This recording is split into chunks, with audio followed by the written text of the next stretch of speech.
computadora. Les pido su autorización para la grabación. Comparto pantalla. Tengo de este lado izquierdo, mi documento guía y aquí voy a estar trabajando con mi programación. Entonces, les decía, le voy a dar el nombre puntual Busines, le voy a poner así bus. Y entre paréntesis voy a poner las variables P, X, Y y Z. 2 puntos para hacer la asignación y el botón Add Line. Y ya me crea un esquema vertical con 2 entradas. En la primera entrada, en el primer cuadrito, vamos a usar la letra R minúscula, la flechita de asignación local, así, y ya la escritura para la expresión que va a ser diagonal, X al cuadrado, barra espaciadora, ay, perdón, es X al cuadrado, barra espaciadora, más Y al cuadrado, ¿sale? Y pueden hacer un clic en el segundo cuadrito, porque ya está predefinido, y ahora vamos a escribir la letra S. Aquí hago un comentario, miren, algunos cuando ya saben cuántos elementos va a tener el programa, hacen esto, ponen varios outlines, ¿sale? Y ya van llenando los ítems o las entradas del programa. Se vale, pero como estamos nosotros pensando cómo vamos a crear el programa, porque esto créanme que lo tenemos que pensar, entonces lo vamos a manejar así. O sea, yo arranco con 2 cuadritos y los otros cuadritos los voy llenando conforme a la necesidad del programa. ¿Sí me explico? Entonces, ahorita voy a crear la letra S, la variable S. Le asigno 3 por P, barra espaciadora, entre 2 por pi. Aquí, acuérdense que pi la tengo en la herramienta. Aquí está. Sale, listo. Barra espaciadora y barra espaciadora. Multiplico por z al cubo, barra espaciadora, divido con el diagonal. Aquí es r al cuadrado, barra espaciadora, más z al cuadrado, perdón, z al cuadrado. Oh, perdón, aquí hay un error. Aquí, déjenme quitar esto. Ahí está. Z al cuadrado, barra espaciadora, elevo a las 5 medios. Y ahí ya está la expresión para S. Pero como necesito poner otro cuadrito para que aparezca la S como resultado, barra espaciadora, barra espaciadora, barra espaciadora, barra espaciadora y barra espaciadora. Y ahí le hago un add line, ¿sí? Y fíjense cómo mete el cuadrito después de la expresión y ahí le pongo la letra S. Y entonces ya hice una función a través de un pequeño programita que se llama puntual bows, ¿sí? Y cuando yo quiera un resultado, le voy a poner a puntual bows los parámetros para una carga P. Por ejemplo, una carga de 15 toneladas. Entonces, 15 toneladas con la letra T mayúscula, coma, una distancia X, por ejemplo, 50 centímetros. Es más, le puedo poner así, 50 centímetros, coma, una distancia Y, 10 centímetros, coma, una profundidad Z, por ejemplo, a 70 centímetros. Y cuando yo le ponga igual, se supone que me va a calcular el incremento de esfuerzo bucinés puntual, pero me va a dar un error, porque dice, esta variable no está definida. ¿Cuál? La variable tonelada, porque acuérdense que le estoy usando como una unidad, pero como no está definida, hay que definirla antes. Tonelada son 1000 kilogramos fuerza. Y entonces, ya corregido eso, ya me da cuánto es el resultado de esta carga, de este incremento de carga de bucines de forma puntual. Con lo que ya sabemos, puedo pasarlo a kilogramos fuerza sobre centímetro al cuadrado y entonces ya tengo el resultado en ese sistema. No sé si corrió bien lo que acabamos de hacer. Traté de ir más despacito para que vayamos comprendiendo cómo va haciendo estas operaciones.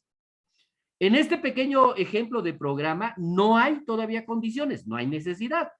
Pero más adelante vamos viendo que cuando se crea la necesidad hay que usar otras estructuras de programación. Bien, hasta aquí, ¿alguna pregunta? ¿Les funcionó bien, jóvenes? Sigo compartiendo pantalla, pero les pregunto, ustedes díganme. Sí, profe, sí funcionó. Perfecto. Entonces, ya tenemos ahí el resultado. ¿Qué pasa si hay otra carga? Pueden ustedes cambiar aquí, por ejemplo, a lo mejor la carga se fue a 25 toneladas y mismas distancias, se hace un ajuste, ¿sí? ¿Qué pasa si yo necesito correr otra vez con otros ejemplos? Lo mismo puedo plantear. ¿Puedo resolverlo para diferentes profundidades? Claro. Vamos a pensar que tengo 3 profundidades que analizar. Entonces, mi profundidad Z, ¿sí?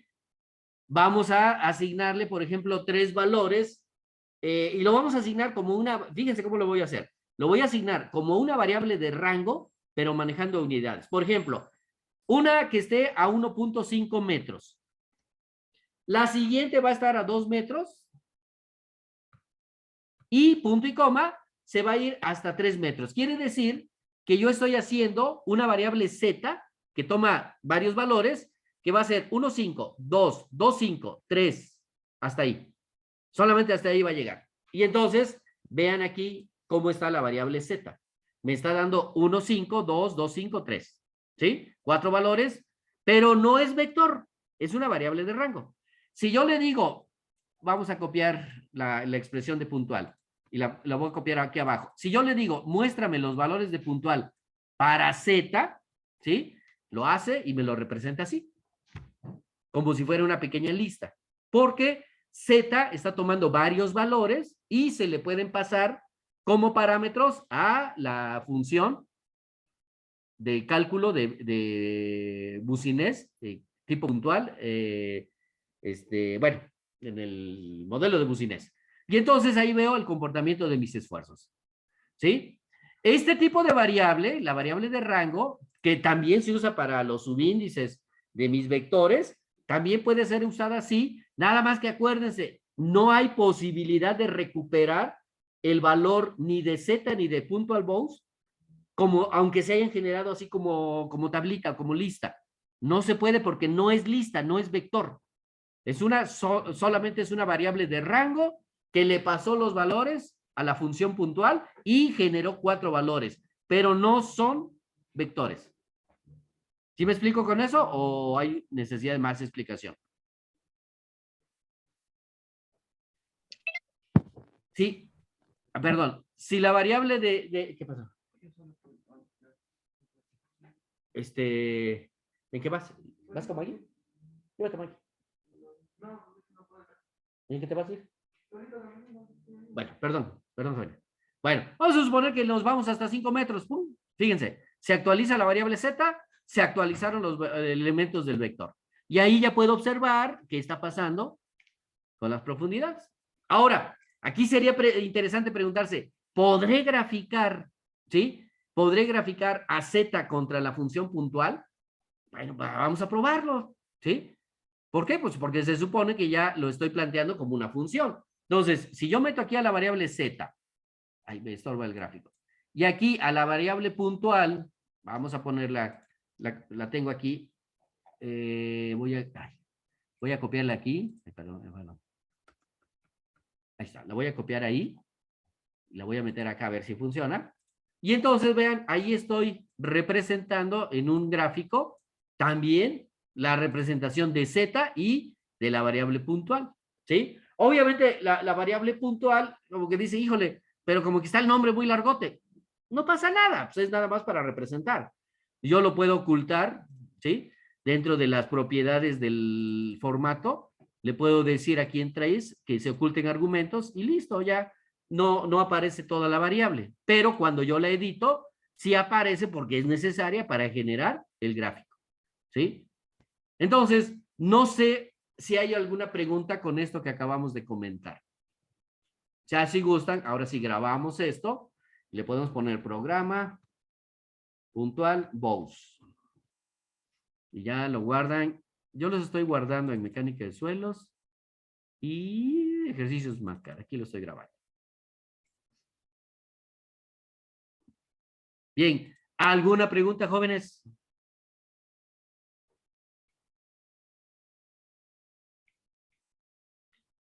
¿No hay preguntas? Perfecto. Sí, Bueno, profe. sí, escucho. Este, es muy rápido. Lo que pasa es que mi internet estaba un poco lento hace unos segundos Ujú. y no puse atención lo de arriba donde está el inicio de punto al Bows, donde ponía usted el comando eso de un poco más arriba, donde están así como ahí en esas ecuaciones, la de arriba en la ecuación, ve que está Ajá. R Ajá. y la flecha como tal la metemos de la herramienta o Sí, de la automáticamente. herramienta. No hay otra más que de la herramienta. No puedes usar dos puntos. Debe de ser con la herramienta de programación. En la que tiene el nombre, esta flecha se llama Local Definition, ¿sí? Aquí está. Incluso se puede crear dentro del programa con la llave. Por eso ahí aparece la llavecita de ayuda. Pero usamos esta herramienta dentro del programa para que se crea una definición local. Ahora, yo en la clase de ayer les decía, la variable R no existe más que en el programa. Si yo quiero saber cuánto vale R y le pongo R igual, no me lo hace, me hace una asignación, pero no me da el resultado, porque R fue necesaria para calcular dentro del programa. Si yo quiero averiguar cuánto vale R, entonces aquí le quito la S, le pongo la R y entonces me va a decir, ah, R vale esto.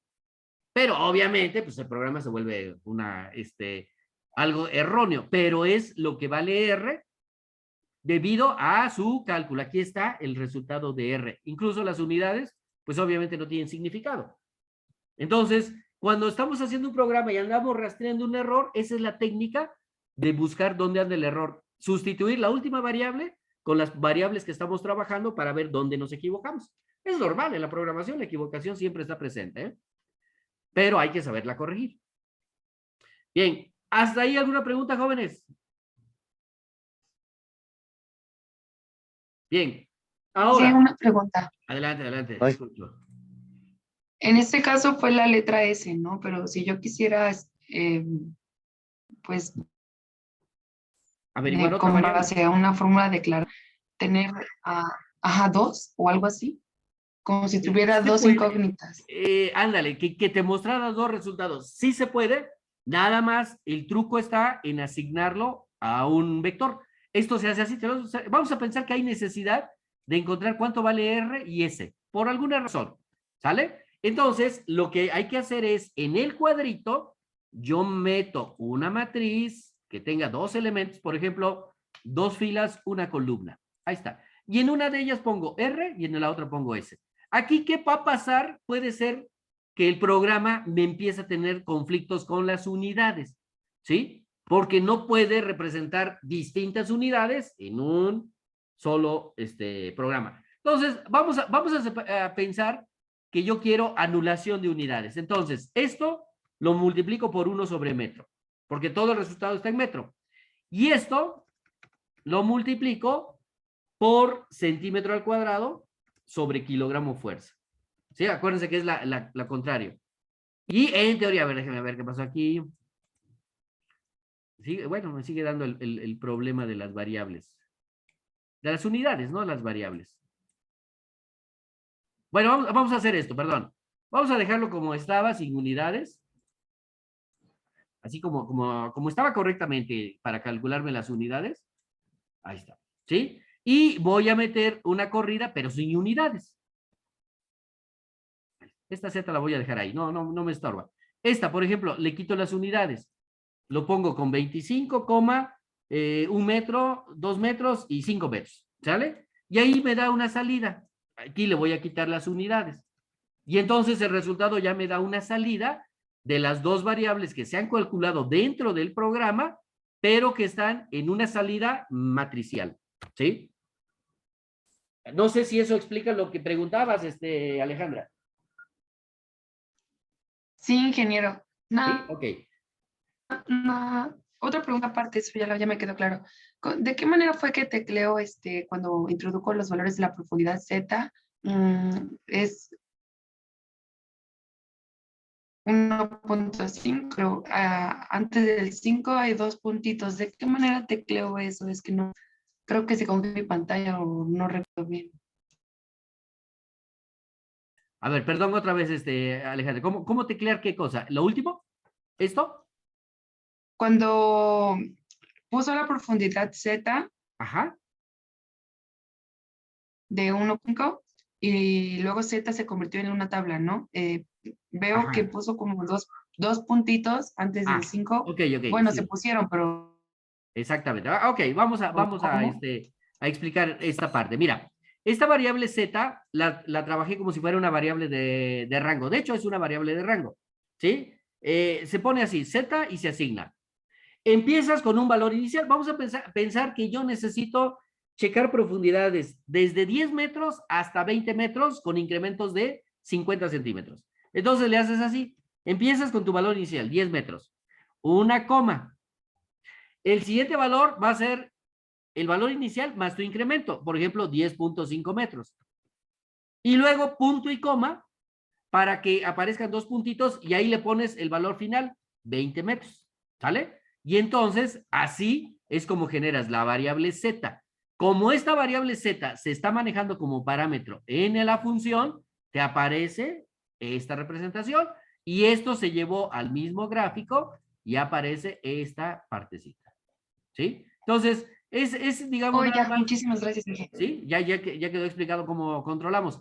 Pero si hago la aclaración, Sí, la sí. variable z y el resultado de puntual bows, o sea, del programita con el uso de z, no son matrices, ni vectores, no son, porque yo no puedo rescatar ningún valor con subíndice. No puedo, ¿sí? No le puedo decir, dame cuánto vale z de 8, por ejemplo. No se puede porque no hay subíndice en la variable z. Si yo necesitara, voy a explicar ahora esta parte, ¿sí? Lo voy a explicar un poquito más abajo. Si yo necesitara, por ejemplo, una profundidad z, pero vamos a ponerle no z, sino vamos a ponerle la z griega, ¿sí? Z griega, hay una z que parece z griega, ¿dónde está? Hay una letra que se llama z. Esta, voy a usar esta. Pues se llama z, ¿sale? Esta z, si yo la quiero manejar vectorizada, le tengo que poner el subíndice vectorizado, pero necesito mi variable iterativa, por ejemplo, la variable k, ¿sí? Y esta variable k, antes de hacer mi asignación, esta variable k debe de existir en el programa. Entonces, por ejemplo, k, que vaya de 0 a 5, nada más así. Va a ir de 0, 1, 2, 3, 4, 5. Y entonces aquí ya le puedo asignar los valores al vector z griega, como yo quiera. Por ejemplo, 0 metros. Le puse la coma. 1 metro. Coma. 3 metros. Coma. 8 metros. Fíjense, ya no hay un orden, sino es el valor como yo quiera. Coma. 8.15 metros. ¿Cuántos valores tengo ahí? Debo de meter 6. 1, 2, 3, 4, 5. Uno último, 10 metros. 10, 20. Ahí está. Y entonces ya generé un vector z griego, sub k, que cuando yo lo sustituya en la variable puntual, va a generar resultados, aunque pudiera ser, a ver, permítame tantito, déjeme nomás cambiarle esta z para que no sea tan grandota, nomás a 15. Ahí está. Para que no me esté estorbando aquí. Listo. Y entonces vamos a ver si puedo generarlo con puntual Bose y los valores de P, por ejemplo, 10 toneladas, 15 centímetros, 20 centímetros y la variable Z sub K. Entonces Z sub K. Es que me estorba. Ahí está. Igual. Y vean, aquí, perdón, es que estoy acá. Y aquí ya me da el resultado en forma de lista, pero tampoco es una lista la variable puntual. Es una variable que nada más en lista, pero no le puedo rescatar los valores con subíndice. Sin embargo, el z griego sub k, ese sí son valores rescatables a través de la k. No sé, discúlpeme si que con esta explicación no sé si los estoy confundiendo, pero yo espero que no, pero es que es todo lo potente que tiene el MATCAD y que le podemos sacar muchísimo provecho. Pero ustedes díganme, ¿está bien o me gustaría que pasáramos al ejemplo 8 y ustedes hicieran ese ejemplo para ver cómo quedaría su corrida? ¿De dónde sacó Díganme, la tabla díganme. de Z? ¿La tabla de qué? De Z. ¿Esta? ¿Z sub K?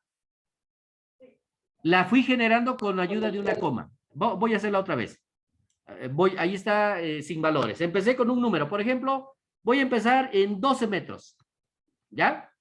Coma, y solita se fue para abajo, ¿ya? Y luego ahí le pongo 19 metros, por ejemplo, coma, 25 metros, coma, 40 metros, coma. ¿Cuántos debo de meter? Se supone que 6 valores porque va de 0 a 5, ¿sí? 42 metros, coma, y 44 metros. Ahí está. Y entonces ya le he puesto los valores a Z griega sub K. Y entonces ya calculó los esfuerzos de Bucinés a esas profundidades. Hey, Toño fue a... Perdón, Pero, perdón. ah,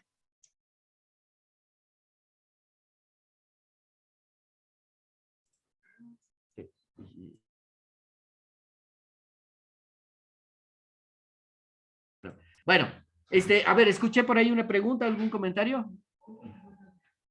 le iba a preguntar, pero ¿cómo ¿Cómo? volvió a vector?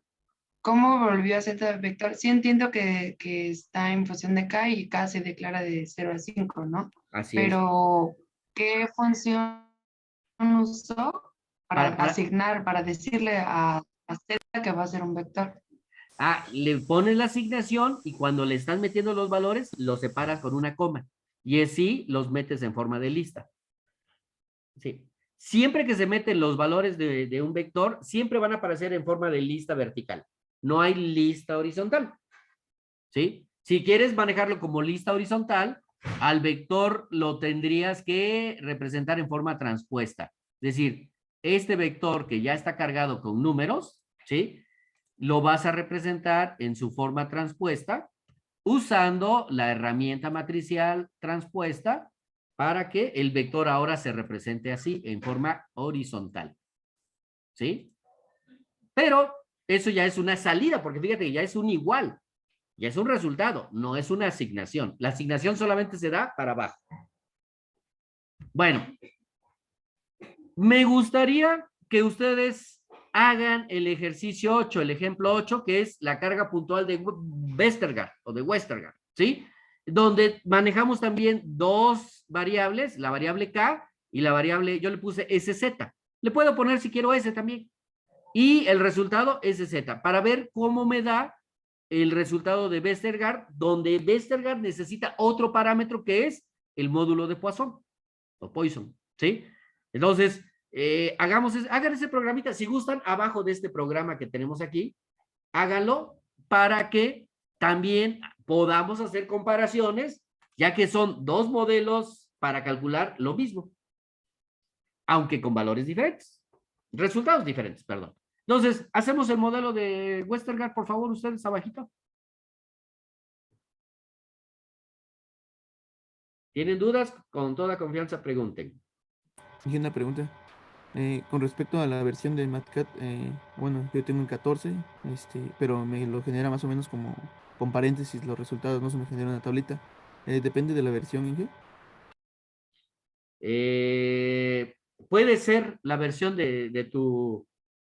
se llama? De tu MatCat, el que te dé ese problemita.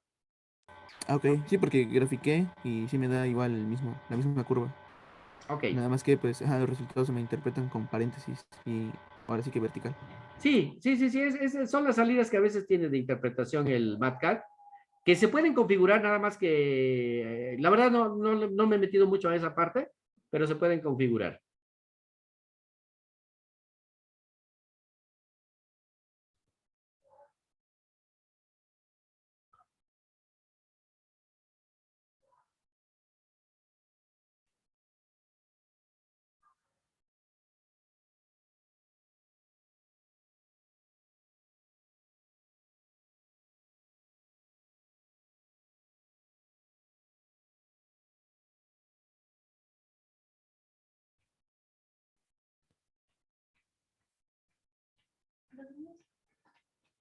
Salieron ¿cómo se llama? Lalo está en clase y Toño fue por pan. Sí.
Perdón, jóvenes, bien.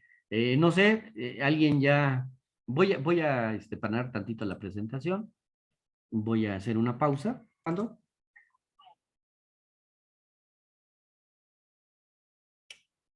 Bien. Ahí su compañero vemos que ya tiene la función puntual Westergaard, los 5 parámetros, su estructura vertical, la asignación de K, el cálculo de SZ y la salida SZ. Muy bien. Ok, no sé, ¿y eso qué es? Bueno, ahí está, y ahí podemos ver que para ese ejemplo de 10.8 toneladas, 1,5 metros en X, 1 metro en Z, 2 metros y 0.35 de módulo de Poisson en suelo, nos está dando 1899.761 pascales. Eso fue el resultado. Ahora, sería interesante que tú compararas ya, por ejemplo, para la carga de bucinés, ¿sí? De 25 toneladas, 50 centímetros, 10 centímetros, profundidad variable Z, y con 0.35, comparar los dos valores.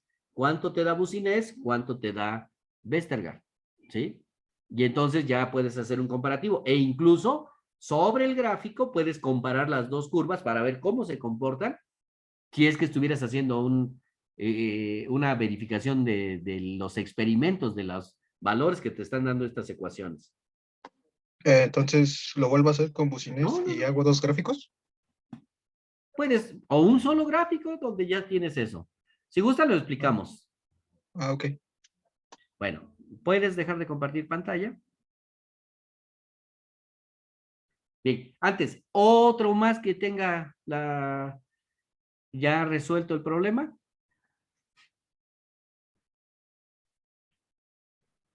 Igual ya acabé y sí es lo mismo, Inge. Te dio lo mismo, perfecto, no hay variante.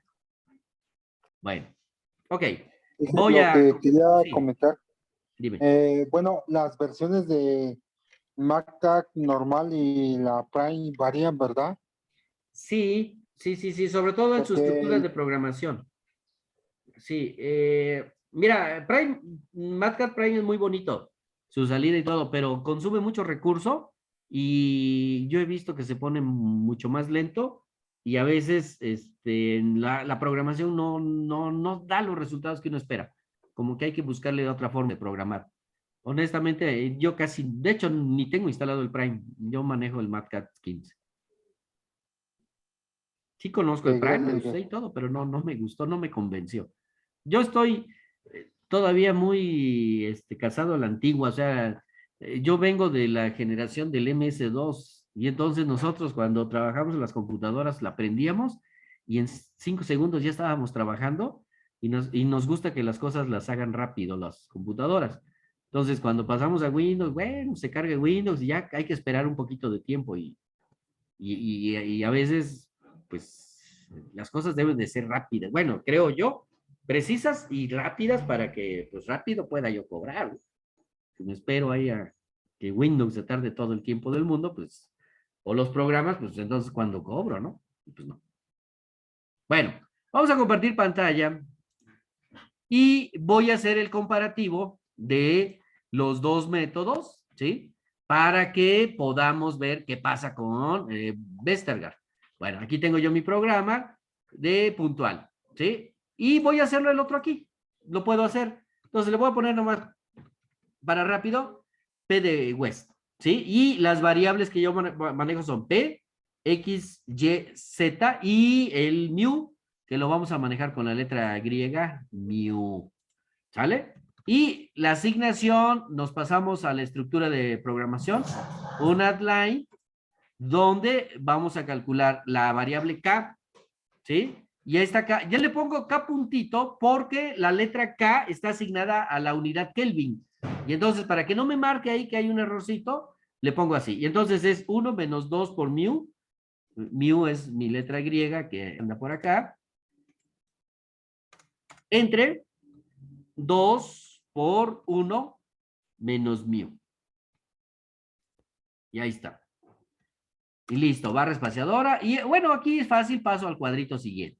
En el cuadrito siguiente está calculada la variable SZ, que le estoy asignando ¿sí? El valor P entre 2 por pi, letra griega pi, barra espaciadora, por K, puntito, por Z entre, acá dice X al cuadrado, barra espaciadora, más Y cuadrada, barra espaciadora, más K puntito al cuadrado, barra espaciadora, por Z al cuadrado, barra espaciadora, hasta elevarse a la 3 medios, ¿sí? Y ese resultado es el que se va a generar con la variable S. Entonces, varias veces la barra espaciadora, un outline, y le pongo SZ. Listo. Eso es lo que hace esto. Ya tengo la función de Westergaard. Le puse nada más pwest. Entonces, les decía, si quiero hacer un comparativo, ¿sí? Fíjense, de esta con, ya nada más al puro gráfico, con la función pwest, que así le puse, pues ya nada más lo único que voy a copiar son los mismos elementos de aquí. Ay, perdón. Ahí está, control C. Los voy a copiar en este cuadrito. Ahí está. Y nos falta, a ver, está bien el orden, nos falta la mu. Y entonces insertamos punto 35 de mu. ¿Vale? Y entonces veamos, ahí está ya la comparación de los dos gráficos. El rojo es el de Boussinesq, el otro es el de Westergaard. Pero estoy viendo su comportamiento de las dos funciones para saber cuál es la que tendría yo que manejar en un análisis de esfuerzos verticales cuando tenga yo un problema. ¿Sí me explico? O sea, veo que Westergaard es un poquito más optimista, me calcula más altos los valores, parece ser. Ajá, sí, así es, así se ve. Aquí lo tengo, vamos a poner, aquí tengo los valores, y aquí voy a poner los P de West para estos valores que tengo acá. Control C, Control B, y al final le pongo aquí, el mu, bueno, punto 35 de mu. Y ahí estoy viendo resultados al comparar puntual y Westergaard en pascales.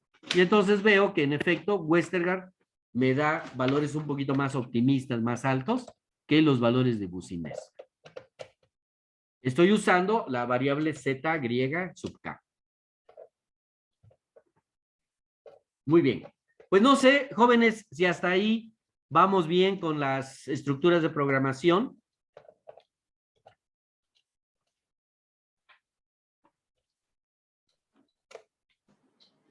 Sí, sí.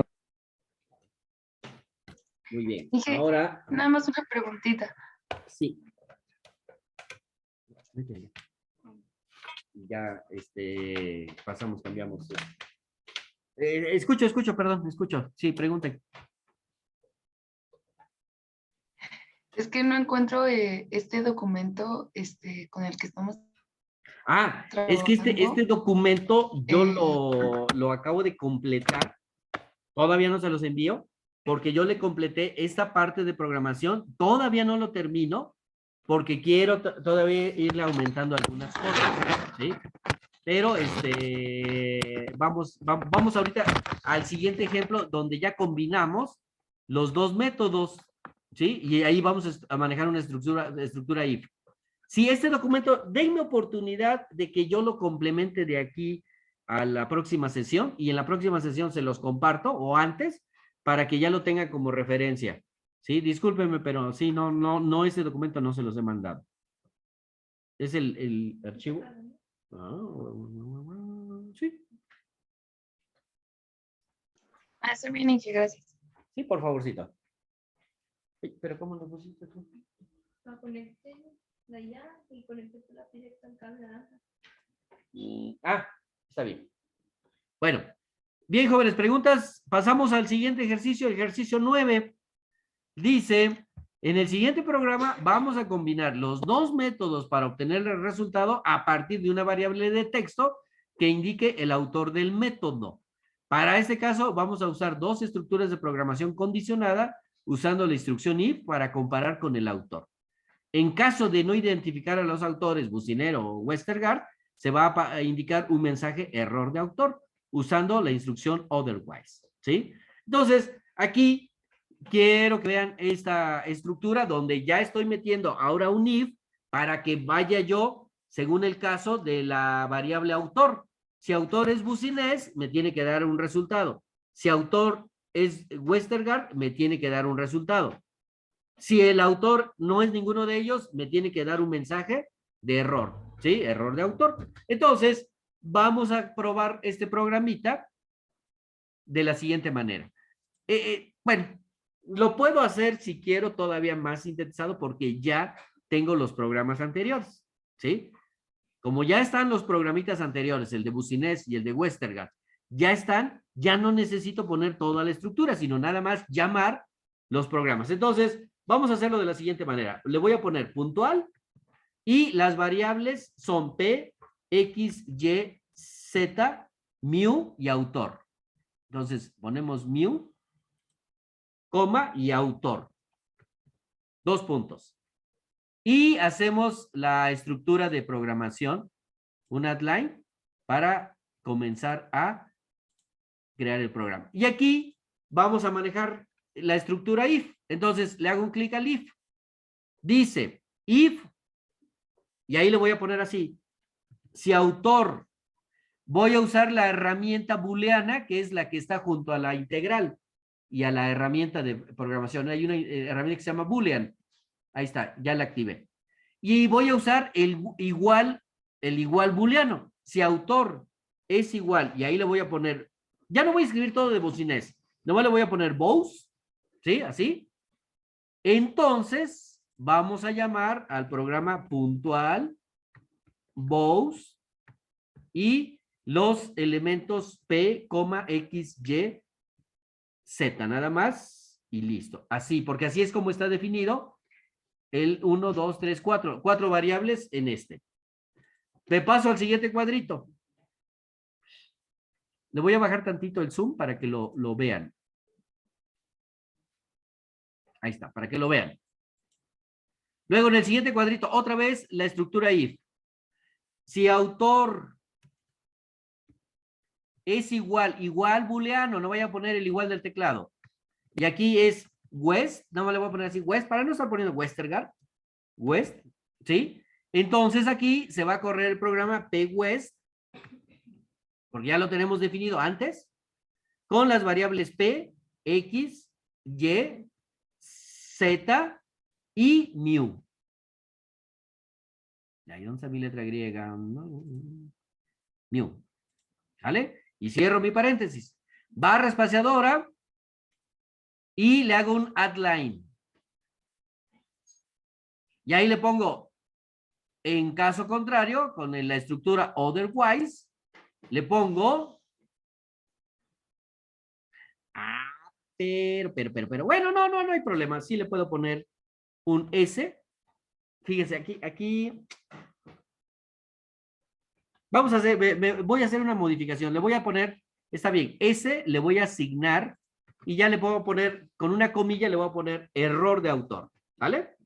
Hasta ahí. Pero aquí, en esta, le voy a asignar, me voy a pasar aquí a puntual, vean la forma del cursor, barra espaciadora, y esto se lo voy a asignar con la herramienta, así, a la S.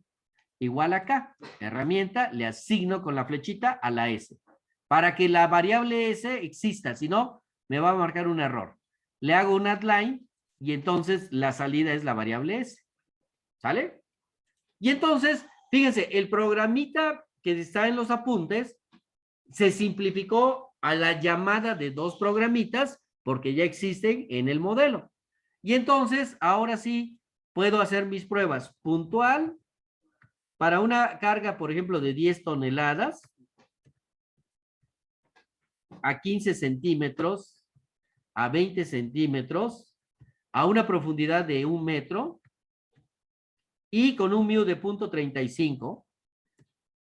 Para un autor Bucinés, así le puse, el resultado es tal. ¿Sí? voy a copiar y voy a poner abajo. Ahora, si el otro autor es Westergaard, que le pusimos West, así, también me debe de dar el resultado aquí. Y entonces me da el resultado de West. Y si yo le pusiera otro autor, por ejemplo, no Bucinés, hay un autor mexicano que se llama Sibaert. Si le pongo este, pues este me va a decir, pues no existe, ¿no? Error de autor, ¿por qué? Porque no está definido. Si yo lo defino, también lo puedo trabajar. Y entonces ahí veo las corridas basándome en las condiciones del if.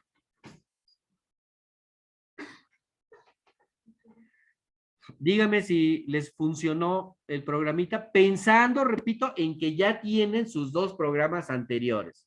Si no, tendrían que escribir el programa como el que está en los apuntes de la izquierda.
Sigue, sí da lo mismo. ¿Sí? ¿Llegaron al mismo resultado? ¿Alguien me puede mostrar? Sigue. Si quiere yo. Adelante. Voy a parar esto. Voy a parar tantito hacer pausa. Ya no quiere hacer pausa. Vamos a volver a... Entonces, comparto pantalla. Y ahora quiero que mostrarles el siguiente modelo para que les pueda yo explicar en qué consiste este modelo. Y lo vamos a mejorar. Ya lo cierro. Y lo vamos a programar. Entonces, es este modelo que se llama determinación de la capacidad de carga de Terzaghi y Meyerhoff. Este es un modelo que yo hice hace tiempo, pero lo manejé sin unidades, ¿sí? Todavía no sabía yo el manejo de unidades y lo manejé así. Funciona, pero hay que mejorarlo porque ya hay que meterle las unidades correspondientes, ¿sí? Bueno, ¿cómo funciona? Les voy a explicar. Miren, a ver, voy a hacer tantito esto y nos vamos a ir al pizarrón para que lo expliquemos ahí. Me dicen si se ve bien el pizarrón.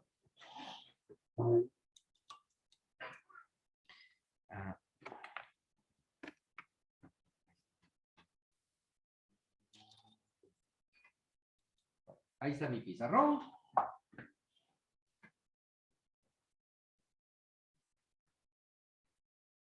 Voy a tratar de explicarles de una manera entendible, rápida, en qué consiste el problema que queremos estudiar. Bueno, miren, normalmente cuando nosotros tenemos un suelo y vamos a bajar una carga, por ejemplo, a través de una columna, ¿sí? Tenemos una columna y a lo mejor estamos bajando la carga de toda una edificación hacia acá. Normalmente hay un sistema que empieza a mandar la carga hacia el suelo a través de una cimentación, por ejemplo, una zapata aislada. Entonces, aquí, para poder hacer esto, se hace una excavación, una cepa le llamamos, ¿sí? Y esto luego, este suelo que está aquí, se rellena y se compacta, ¿no? Bueno, y entonces, esto, trabajando de acuerdo a la sección que tenga la cimentación, vamos a pensar que lo estamos viendo por arriba. Aquí tenemos nuestro dado, tenemos aquí nuestra columna, y a lo mejor así estamos viendo los escarpios que se ven en la zapata. Entonces lo estoy viendo por arriba, la carga está saliendo de aquí, y aquí estoy aplicando una carga, por ejemplo, P, que es la estructura. Y yo se lo estoy mandando acá. Bueno, entonces, de acuerdo a una profundidad, normalmente le llamamos la profundidad, bueno, le llaman profundidad de desplante, le llaman DF. De acuerdo a el área de contacto que entra con el suelo, que está aquí, que esa área de contacto depende de las dimensiones de la zapata. Por ejemplo, la zapata tiene un ancho L1 y un ancho L2. Entonces, hay un trabajo continuo entre el suelo, que tiene sus propiedades geotécnicas, y la cimentación. Y eso lo determinó primero Terzaghi, y luego lo determinaron otros autores como Meyerhoff, para determinar cuál es la capacidad de carga del suelo cuando está trabajando en conjunto con la cimentación. ¿Sí? Es decir, si yo tuviera el suelo, hago mi excavación así pequeñita, y le determino cuánto resiste este espacio, este pequeño espacio, me va a dar una resistencia que yo le llamo el esfuerzo cortante neto. ¿Sí? Le llamo normalmente un esfuerzo sigma Z. ¿Sí? Bueno, no es sigma, porque ese esfuerzo cortante es un tau Z. Entonces, ese es el esfuerzo que soporta el suelo de manera vertical cuando el suelo no tiene ninguna modificación, digamos, está en su estado natural. Bueno, entonces, yo hago una excavación, saco una muestra del suelo, me lo llevo al laboratorio y ahí encuentro cuánto vale este esfuerzo. Si ya sé cuánto me va a dar el suelo. Pero cuando esto va a estar trabajando, el tau que tenemos aquí, va a estar trabajando en conjunto con la cimentación, profundidad, peso volumétrico, etcétera, entonces ya hay una mejor respuesta del suelo. Eso se llama la capacidad de carga de la cimentación o de la interacción suelo-cimentación, que es lo que está tratado de explicar en el modelo que vamos a comentar de Terzaghi y de Meyerhoff, ¿sí? Que posiblemente los que estudiaron ya mecánica de suelos aplicada sí lo conocen, la capacidad de carga admisible, pero los que están ahorita estudiando mecánica de suelos todavía no lo conocen, incluso todavía no entienden de dónde salen unos parámetros que vamos a comentar. Entonces yo les decía, normalmente encuentro el esfuerzo cortante del suelo. Esto normalmente lo asigno yo a un Q, así se le llama. Hay una propiedad de los suelos que se llama la cohesión. Hay una representación de la fricción que se le llama el ángulo de fricción y un peso volumétrico del suelo. Entonces, estos que están aquí son parámetros del suelo. Parámetros que se obtienen en el laboratorio. ¿Sí? Entonces, esto es los parámetros. Sí, en el caso de la cimentación, bueno, tengo yo una geometría, una profundidad de desplante, y los voy a combinar para saber cuál es la respuesta que me va a dar aquí. Y entonces eso le vamos a llamar la capacidad de carga admisible. Entonces, es lo que va a responder el suelo cuando la cimentación está trabajando en conjunto. ¿Sí? Es una respuesta, digamos, favorable, porque se aumenta de la respuesta que tenía el suelo original, se aumenta cuando trabaja en conjunto con la cimentación. No sé si me expliqué así de manera muy rápida a qué se está refiriendo este concepto, que es el que vamos a modelar aquí. Entonces, por eso yo les decía, ¿qué datos tengo? Tengo la cohesión del suelo en toneladas por metro cuadrado. De hecho, aquí es en toneladas. Tengo el peso específico del suelo en toneladas por metro cúbico. Tengo el ancho de la cimentación, la profundidad de desplante en metros, el ángulo de fricción del suelo en grados sexagesimales, el largo de la cimentación y la inclinación de la carga. En este caso, la carga puede recibir una inclinación, suponiendo, por ejemplo, que a lo mejor fuera una zapata de una torre. Entonces viene así y la carga la estamos aplicando de esta manera y entonces hay un ángulo beta que se refleja aquí. Pero ahorita, como nuestra carga la estamos poniendo totalmente vertical, el ángulo beta vale 0 grados, ¿sí? Pero Meyerhoff sí considera una inclinación de la carga, entonces por eso se maneja. Bueno, dice la manera en cómo se calcula, y aquí vienen las variables. Dice, hay que calcular un esfuerzo efectivo al nivel de la cimentación, que está dada por una Q, que es igual a gamma por la profundidad de desplante. Y eso me da un valor en toneladas por metro cuadrado. Eso es lo que ahorita quiero yo que vayamos verificando. Dice, hay que transformar el ángulo de fricción del suelo a radianes. Entonces, el ángulo que está en grados hexagesimales lo voy a convertir a radianes con la operación pi sobre 180 para que quede en radianes. ¿Por qué en radianes? Porque este ángulo lo voy a estar utilizando en funciones trigonométricas. Dice, hay que calcular 3 factores de capacidad de carga que son adimensionales, que son el NQ, dado por tangente de 45 más phi sobre 2 al cuadrado, por la función exponencial elevada a la pi tangente de phi radianes. Esa es una ecuación. Y este valor es este. El NC, que es el factor de capacidad para la cohesión, NQ más 1 por cotangente de phi. Y me da esto. Y el N gamma, que es referido al peso volumétrico, 2 veces NQ más 1 por tangente de phi. Y me da esto. Entonces, estos no tienen dimensiones. Y ya vienen unos factores de forma, profundidad e inclinación para la ecuación de Meyerhof. Meyerhof dice, el factor para para la cohesión de forma, S de shape, es 1 más BL sobre NQNC, y me da esto. El factor para la carga Q de forma es 1 más L sobre L tangente de phi, y me da esto. El factor para el peso volumétrico de forma, 1 menos 0.4 de B sobre L, y me da esto. El factor para la cohesión. Disculpe. Sí, ¿no estoy presentando? No. Ay, perdón. Dígame luego, ¿no? Que ya estoy bien emocionado. A ver, otra vez. Empezamos, perdón, jóvenes. Dígame, aquí está. Determinación de la capacidad de carga de Terzaghi y Meyerhof. Y aquí están las variables de entrada. La cohesión del suelo, que está en toneladas metro cuadrado, no tiene unidades ahorita. El peso específico del suelo, gamma, el ancho de la cimentación B, la profundidad de desplante DF, el ángulo de fricción del suelo, 27, son parámetros que se obtienen de los ensayos, el largo de la cimentación y la inclinación de la carga, beta, en grados. Y empiezan los cálculos. El esfuerzo efectivo al nivel del fondo, que es Q, igual a gamma DF. El ángulo de fricción del suelo en radianes, hay que convertirlo con pi sobre 180.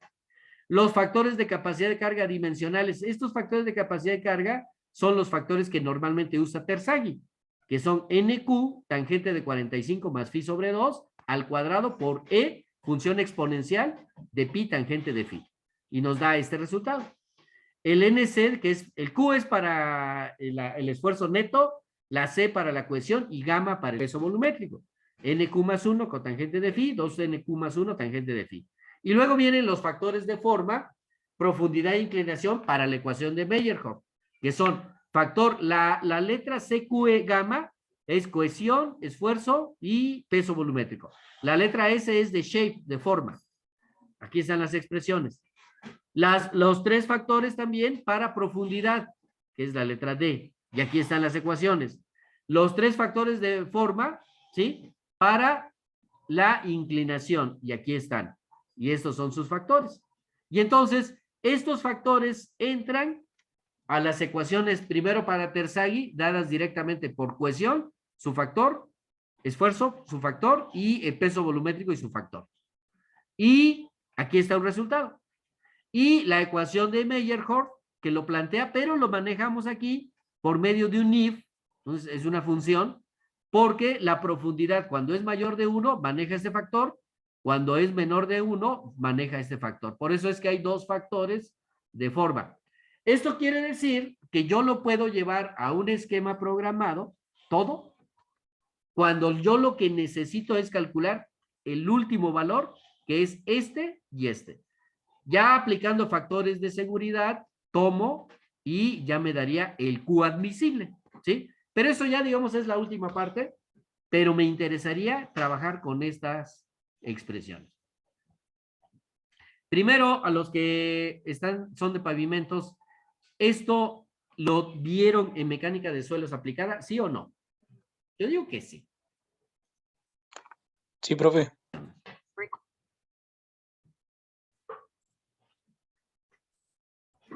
Muy bien. Entonces, título de mi modelo, determinación de la capacidad de carga admisible de Terzaghi y Meyerhoff.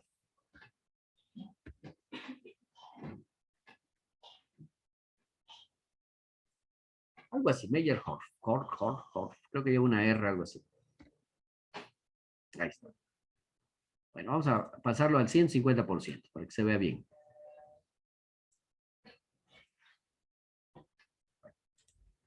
Y vamos a establecer los datos del problema. ¿Vale? Ya podemos decir cohesión del suelo. Ahora ya, si quieren, empezamos con la cohesión.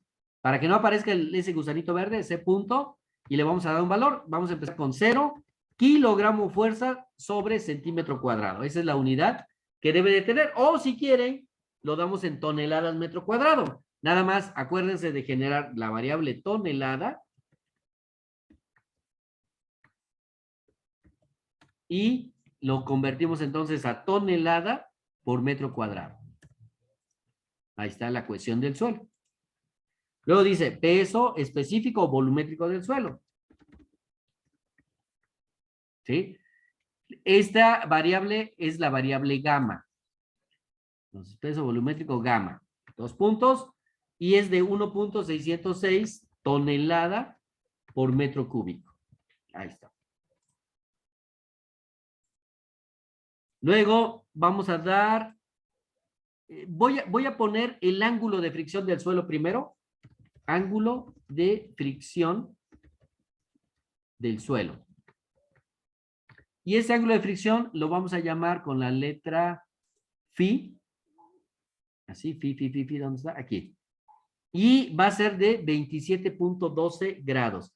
Aquí vamos a manejar la unidad para grados, que es la letra, la expresión deg, de degrees, grados. Entonces, le vamos a poner así, dig, grados.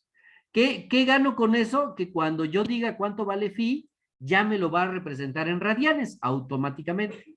Ya no necesito la conversión, porque ya lo maneja automáticamente MATLAB. Bueno, ya está el ángulo de fricción del suelo. Ahora, vamos a dar las dimensiones. Ancho de la cimentación. El ancho de la cimentación, en este caso, es B, y vamos a manejarlo de 1 metro. Y el largo de la cimentación.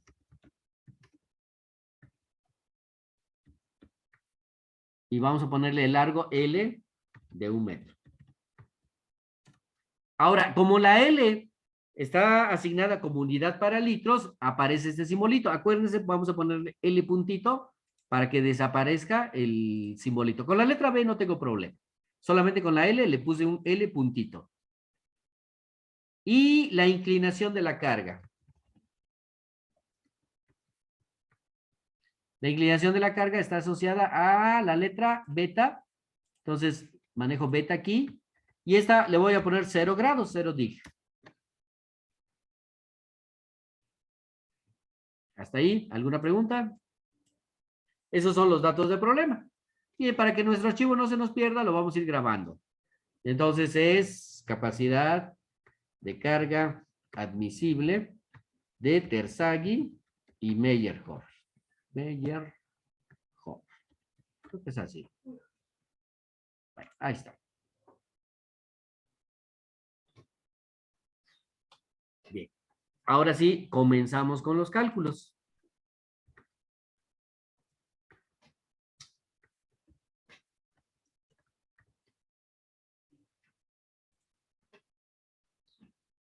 ¿Qué cálculo empezamos? Dice, esfuerzo efectivo al nivel del fondo de la cimentación.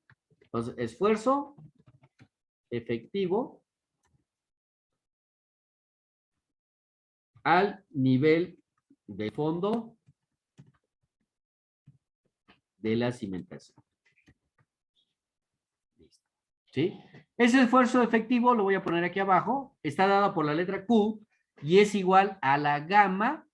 Aquí me faltó la profundidad de desplante, ahorita lo pongo. A la gamma, que es el peso volumétrico del suelo, por la profundidad de desplante, que es dF. Esa variable no la definí. Sí, por eso me marcó un error. Aquí la voy a meter. Ay, perdón. La voy a meter ahí. Entonces pongo, se me olvidó la profundidad de desplante. La profundidad de desplante es de F y vamos a ponerla a 1 metro para ir comparando con los resultados. Después ya le cambiamos todos los valores.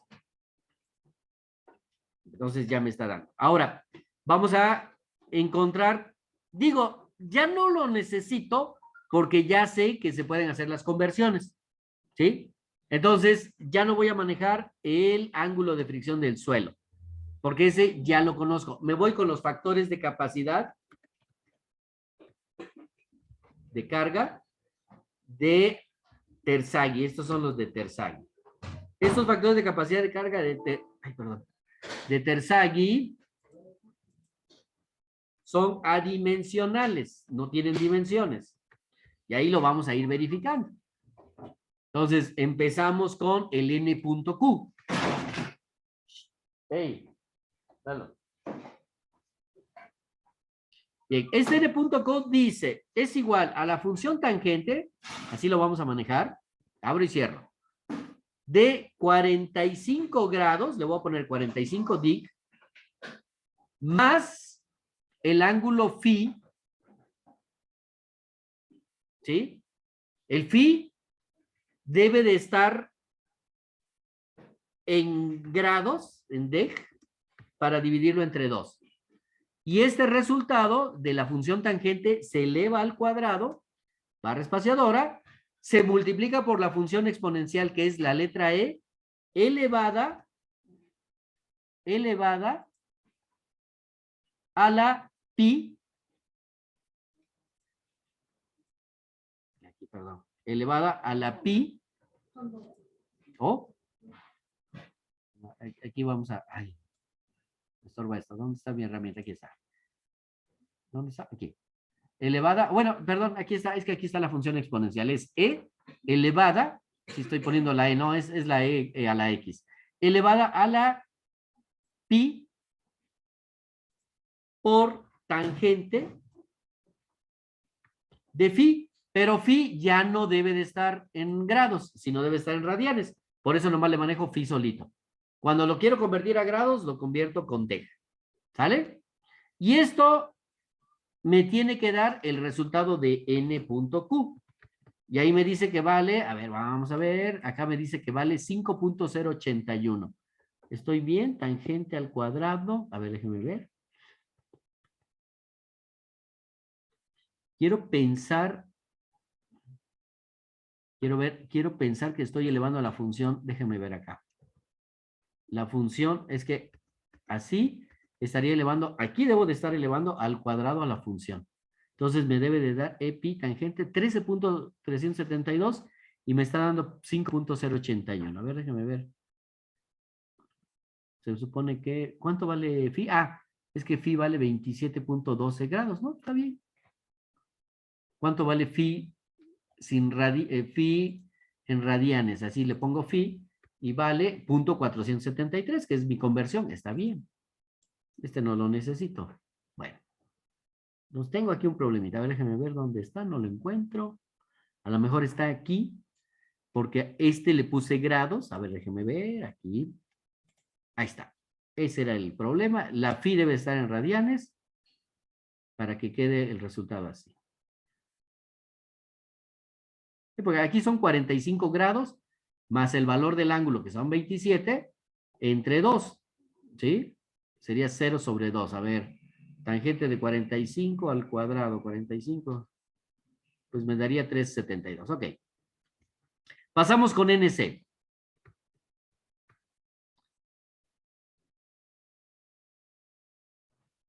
La expresión es n.q más 1, barra espaciadora, por la función cotangente Scott del ángulo phi. Phi solito. Y aquí voy a poner cuánto vale n.c. 28.061. Perfecto. Y luego vamos con n gamma. N.gamma. 2 puntos. 2 por NQ más 1 por tangente de phi solito. Y entonces esto me da n punto gamma igual 14.722. Bueno, ok. Bien, hasta ahí ya tenemos los valores de la capacidad de carga dimensional de Terzaghi, las capacidades de carga, sus factores. Ahora vienen los de Meyerhof. Entonces ponemos aquí factores de forma, profundidad e inclinación de Meyerhof.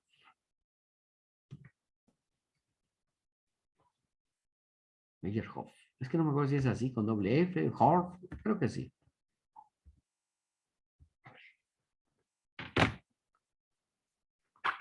En un libro, cómo se escribe Meyerhof.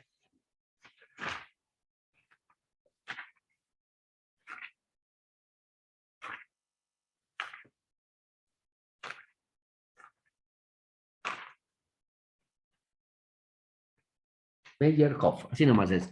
Meyerhof, así está. Entonces aquí le voy a quitar todo esto que le puse de más. Nomás es Meyerhof. Bueno, entonces, si vamos viendo aquí, son los factores F.CS, 1 más B entre L punto, acuérdense que la L lleva punto, por N.Q entre N.C. Y aquí me da el factor de forma, lo estoy poniendo hasta acá, F.CS igual. Luego F.QS, 1 más B entre L punto por tangente de phi en radianes, nada más es phi solito. Y ya me da el FQS.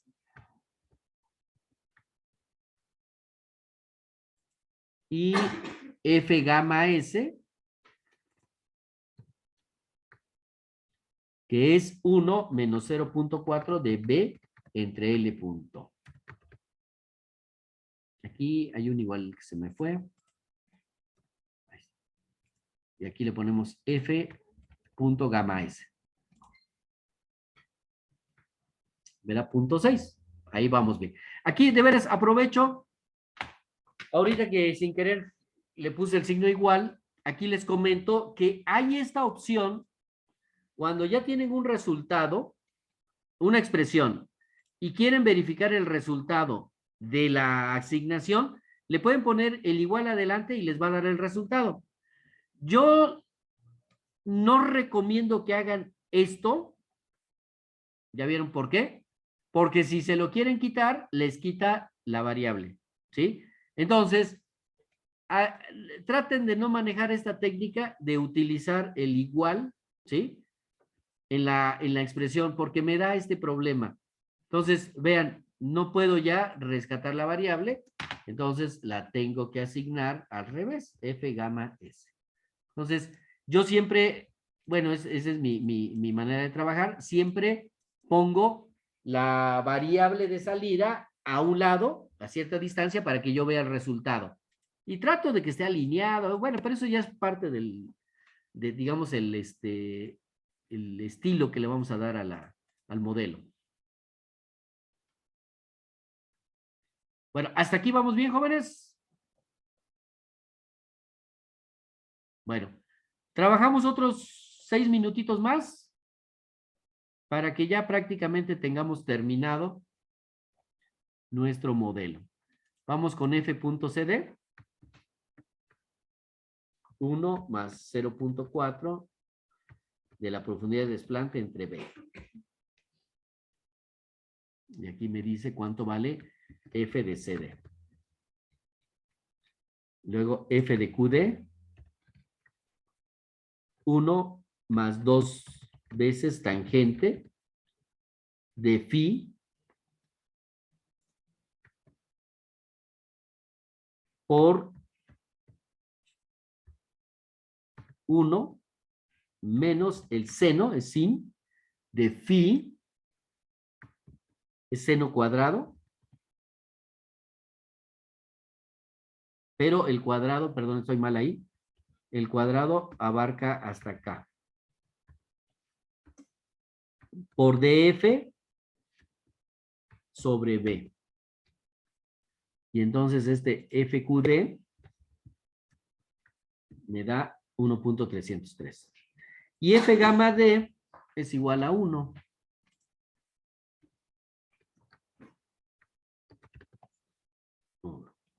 Listo. Bien, calculamos F.CD. Aquí hay dos, a ver, déjenme ver, a ver.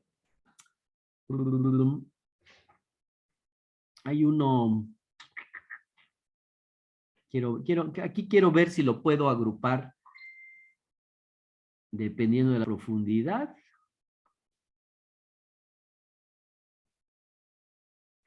Si se dan cuenta, manejamos el FCD y el FCDM. Ya tengo FCD calculado, sí. Y depende de la profundidad. Entonces aquí yo creo que vamos a hacer un pequeño cambio para que programemos esto. A ver. Miren, tengo el FCD aquí. Y tengo el FCDM que vale 104. A ver. Ah, por el arco tangente de DF sobre B. Tantito. A ver, aquí está. FCD 1,4 y el otro FCDM 1. Pero depende de la profundidad. Entonces, este FCD, igual que el FQD, igual que el F... ¿Cuál otro? Pues nada más son dos, el QD y el CD. Esos dependen de la profundidad. Y aquí lo estoy manejando con dos variables. Entonces vamos a hacer este ajuste. Miren, el FCD, permítame bajarle un poquito acá. El FCD, lo voy a quitar aquí, control X. Le vamos a meter una pequeña estructura de programación. Ahí está. Que va a ser igual a lo siguiente. Con un if. Si la profundidad de desplante de sobre, que es DF entre B. Si esta profundidad es mayor a 1, usamos esta herramienta, mayor a 1, entonces el FCD vale, si es mayor, vale el FCDM. Entonces vale 1 más 0.4 por el arco tangente de DF sobre B. Así. Perdón, ahí estoy mal, aquí estoy mal. De DF entre, de DF, así le cierro, sobre B. Ahí. ¿Sí? Eso es si es mayor que 1. Si fuera menor o igual, caso contrario, entonces va a valer el FCD. Y el FCD valdría 1 más 0.4. Entonces así es. 1 más 0.4 por DF entre B. Así. Y entonces, aquí ya estoy calculando el FCD en términos de la profundidad de desplante. Sin eso. Ahora, si se dan cuenta, no fue necesario que yo lo metiera con una variable auxiliar, que la puedo poner. Pero no fue necesario porque solamente es el cálculo de dos valores, este o este, según DF sobre B mayor o menor o igual a 1. Entonces, si esta profundidad fuera menor de 1, entonces va a tomar este. Si fuera igual a 1, va a tomar este valor. Pero como ahorita es mayor de 1, está tomando este valor. ¿Sale? Entonces, así es como calculamos el factor FCD. Ahora, algo parecido viene con el factor FQD, que ya está calculado aquí, pero que también necesita de la programación, porque depende, estoy viéndolo aquí, depende de DF sobre B. Y entonces usamos FQDM y FQD. Y eso ya me ahorraría una variable, pienso yo. Bueno, entonces, esta la voy a quitar. Y le añado una línea y otra vez algo parecido, un if. si este if es df sobre b, ¿qué dice? ¿Mayor? Ajá, mayor de 1. Entonces aquí calculo FQ de M, que sería esta expresión. 1 más 2 por tangente de phi, ¿dónde está mi letra griega?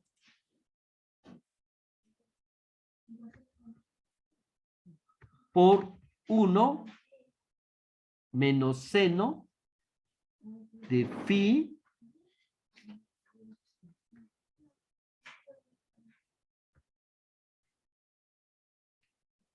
cierro, al cuadrado por el arco tangente de DF sobre B. Aquí está, vamos a ver. Ya terminamos. Y en caso contrario, otherwise, ¿sí? Viene el cálculo de FQD dado por esto, que creo, a ver, déjenme ver, creo que lo tengo yo aquí. Ahí está. Entonces lo voy a meter ya con un control B, lo meto aquí. Y entonces ya tengo el cálculo de FQD. Ya no voy a necesitar calcular el FQDM o el FQD solito, sino ya lo tengo aquí en la estructura de programación, controlar acá. Entonces, permítanme nada más organizar mis variables. Ahí está.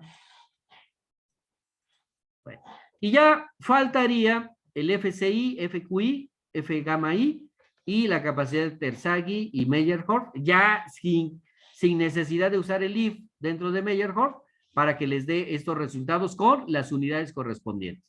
¿Sí? Por ejemplo, ya para finalizar, voy a calcular aquí la capacidad de carga de Terzaghi.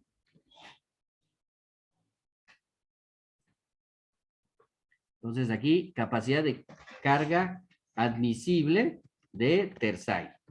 Esa ya la puedo calcular porque ya tengo aquí la ecuación. Y entonces la capacidad de carga Q minúscula U de Terzaghi, que es con la letra T, es igual a C por N punto C más Q por N punto Q más 0.5 del peso volumétrico del suelo por B por N punto gamma. Y aquí adelante, aquí tengo un problema, dice, este valor tiene unidades de presión, pero debería de tener tiempo a la -1. Ahorita revisamos por qué. Déjenme ver qué pasó con la Q. Q. Si la metí o no, a lo mejor ni la metí. No, Q se calcula aquí con gamma de F. Nunca lo calculé, perdón. Vamos a ver aquí cómo quedó la Q. Q igual. Pues está en pascales, está bien. Si la ponemos en toneladas por metro cuadrado, pues me da 1.606, está bien. Entonces, ¿por qué me está dando problemas con la NQ? Esta es cohesión. Este es Q, NQ. Gamma, B.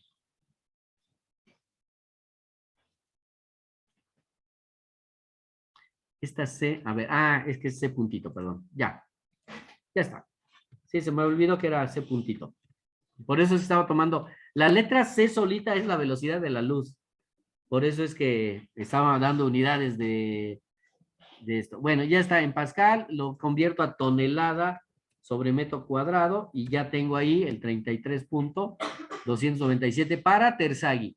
Bueno, falta que pongan ustedes los factores de inclinación, los F sub is, y que todos son de 1. Y ya con esto pueden calcular la capacidad de Meyerhof. Pero se los dejo ya de tarea para que ya ustedes lo terminen, por favor, jóvenes. Vamos a hacer pausa y termino.